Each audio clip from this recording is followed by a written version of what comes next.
네, 안녕하세요. 영국 런던에 있는 이건입니다. 자, 간밤 현지 일면 1월 8일자 시작하도록 하겠습니다. 제가 어제, 그러니까 1월 7일 하루 동안에 오전에 토트넘 경기 취재하고 바로 리버풀로 올라가서 또 울버햄튼 경기 취재하고 그리고 이제 아침에 런던에 내려오고 하느라 간밤 현지 일면 1월 8일자 소식이 좀 늦었습니다.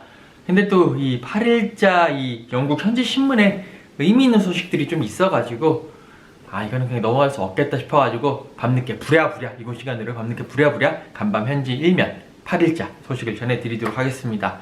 그 의미 있는 소식이 뭔고 하니 바로 황희찬 선수 소식입니다. 이 썬데이 미러 일면 스포츠라는 일면을 딱 보시게 되면 황희찬 선수의 사진이 정말 큼지막하게 실렸습니다. 말 그대로 대서특필 됐는데요.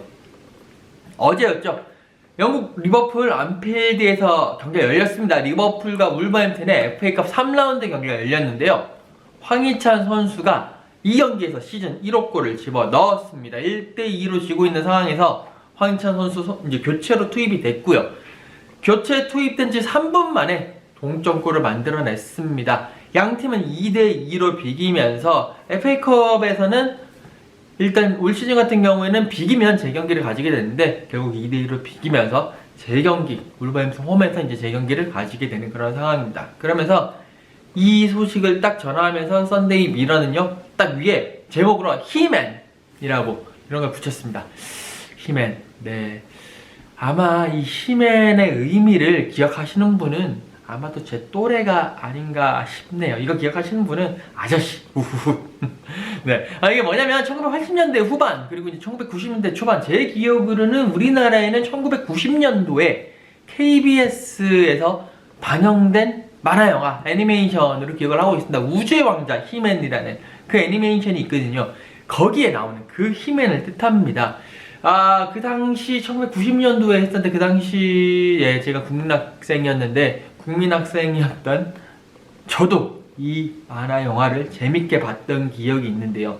이 히맨 원래 스펠링은 HE 그 다음에 MAN이에요. 근데 이제 황희찬 선수의 히가 영어 표기로 HEE거든요. 그래서 그 히맨을 HEMAN이 아니라 HEEMAN으로 넣어서 이 황희찬 선수가 울버햄튼의 영웅이 되었다. 그러니까 울버햄튼 우주의 왕자다 라는 그런 의미가 되겠죠. 그런 의미로 히맨이라고 그렇게 표현을 했습니다. 자, 그러면서 이 사진 옆에는 황희찬 선수 이제 그 상황을 설명을 하면서 이런 문구가 있어요. 황희찬이 이제 리버풀 한 방 먹였다. 스턴스컵 했다. 한 방 먹였다. 그리고 이제 리버풀은 클럽 감독이 그렇게나 하기 싫어했던 그 재경기를 직면하게 됐다. 재경기를 가지게 됐다라고 평가했습니다. 사실 이제 이 클럽 감독 입장에서는 이 경기 어쨌든 승부를 보고 싶었을 거예요. 뭐 이기든 지든 승부를 보고 물론 이제 이기기를 바랐겠죠. 왜냐면 지면 뭐 거기서 끝나는 거고 이겨도 끝나는 건데 만약에 비기게 되면 제가 앞서 말씀드렸다시피 재경기를 가지게 됩니다. 이 재경기가 아마 1월 19일 있는 그러니까 그 주 주중을 비워놨거든요. 이 재경기를 위해서 비워놨는데 이 주중에 재경기를 하게 될 예정입니다. 그러니까 지금 리버풀 입장에서는 이 재경기를 하는 것 때문에 경기일정이 갑자기 빡빡해지는 그런 상황에 직면하게 됐습니다. 지금 리버풀이 안 그래도 부상 병동인데요. 재경기까지 하게 되면서 선수들의 그러한 그 체력적인 부분, 안배도 상당히 골치 아프게 된 그런 상황이 됐습니다. 그렇기 때문에 클럽 감독은 재경기를 정말 원하지 않았었거든요. 하지만 황희찬 선수의 한 방으로 결국 리버풀 클럽 감독은 재경기를 하게 됐고, 자, 사실 이 경기 클럽 감독의 바람대로 승부가 날 수 있었습니다. 물론 승부가 나는 것은 클럽 감독의 바람이지만 그 방향이 울버햄튼의 승리 쪽으로 날 수 있었던 거죠. 물론 클럽 감독이 바라지는 않았겠지만 어쨌든 간에 울버햄튼의 승리 쪽으로 경기가 끝날 수가 있었는데요. 이 2대2로 맞섰던 후반 36분 상황이었습니다. 울버햄튼이 골망을 갈랐어요. 이제 쿠냐 선수가 슈팅했던 게 맞고 나가면서 코너킥을 받았는데 거기서 코너킥 올라왔다가 중앙에서 헤더 둘에 나와가지고 다시 뒤로 빠진 거를 마테우스 누네스가 잡아가지고 다시 크로스 수비수 맞고 나온 것을 황희찬 선수가 잡고 패스를 했고, 그리고 토티 선수가 백힐로 골을 넣으면서 골망을 가르면서 3대2가 됐습니다. 그런데 그 상황에서 부심이 길을 샥 들어버렸어요. 옵사이드라는 거죠. 옵사이드라는 거고, 주심도 VAR 통해서 옵사이드라는 결정을 내렸습니다. 근데 이제 이 옵사이드 이제 VAR을 했는데, 이게 여기서 약간 조금 해프닝이 있었어요. 중계 화면 장면이 그 이제 옵사이드 상황을 잡아내지를 못했어요. 근데 이제 VAR 통하고 또 여러 가지 다른 장면들을 통해 가지고 또 그냥 VAR 심판들하고 주심하고 계속 이야기를 하면서 결국 옵사이드 맞다. 그 부심도 이야기를 하면서 옵사이드 맞다라고 이야기를 했고요. 그러면서 결국 옵사이드가 선언이 되긴 했는데, 그 중계 화면에 그 장면이 제대로 안 잡히니까 계속 TV 중계 화면은 다른 장면을 잡았어요. 이 황희찬 선수가 패스를 했었을 때 그 토티의 그런 상황이라든지, 아니면 토티의 그런 그 라인이라든지, 토티 위치, 뭐 그 장면, 아니면 또 다른 장면들, 이런 장면을 잡으면서 이것 때문에 그런 것 같다, 다들 이제 그렇게 추측을 할 수밖에 없었거든요. 저도 현장에 있었습니다만 그 앞에 장면을 못 보고 그 장면만 보고 있었고, 기자석에 있는 기자들 모두 다, 왜냐면 이게 너무 순식간에 지나간 장면이라서 기자석에 모니터가 있는데 그 모니터에 나온 장면들만 계속 볼 수밖에 없었거든요. 그러면서 이게 뭐냐, 이게 왜 옵사이드냐, 다들 막 의아해하고, 또 트위터 상에서는 이제 리버풀이 어쨌든 간에 그 VAR 판독을 통해서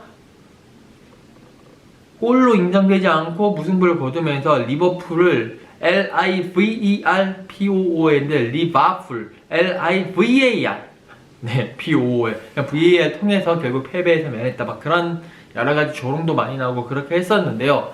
이 장면에 대해서 결국에는 이 데일리 텔레그래프가 이 장면에 대해서 설명을 했습니다. 이 설명한 장면을 보시게 되면 확실히 이해가 가는데, 그 장면 한번 제가 설명을 해드리면 마테우스가 코너킥을 올렸어요. 그게 이제 문전 앞으로 갔다가 한번 헤딩 경합이 나오고, 지금 이제 화면상으로는 아마 콜린스인 것 같은데, 콜린스가 헤딩을 하고 그 볼이 다시 황희찬 선수가 또 백헤더를 했어요. 이제 황희찬 선수가 머리에 맞은 거죠. 그러면서 뒤로 볼이 흘렀는데, 이 황희찬 선수가 헤더가 되는 시점에 그때 마테우스가 옵사이드 위치에 있었다라는 거죠. 그러니까 주심과 부심 그리고 VAR 심판진의 판단의 근거는 그 상황에서 마테우스가 옵사이드 위치에 있다가 들어오면서 볼을 잡았고, 뭐 플레이는 이어졌지만 이미 그 전에 옵사이드가 있었기 때문에 결국 부심은 옵사이드를 들었다.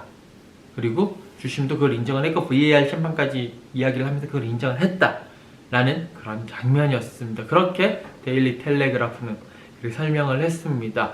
근데 이제 이게 많은 이들의 좀 이해를 돕기 위해서라면 그 장면에서 이 사이드에 있었던, 그러니까 중계 화면이 이렇게 있었던 이쪽 아래쪽에 있었던 마테우스 누네스의 그 위치까지 확실하게 나오거나, 아니면 다른 쪽 카메라라도 그걸 잡았으면 좋았을 텐데, 그러니까 그날 경기 중계가 아마 ITV에서 했을 거예요. ITV가 그거를 못 잡아내가지고 그 장면이 나오지 못한 것이 결국 혼란을 가중시키고 좀 해프닝은 더 크게 이어가게 했던 그런 장면이 아닌가 싶습니다. 다들 속았네요, 진짜.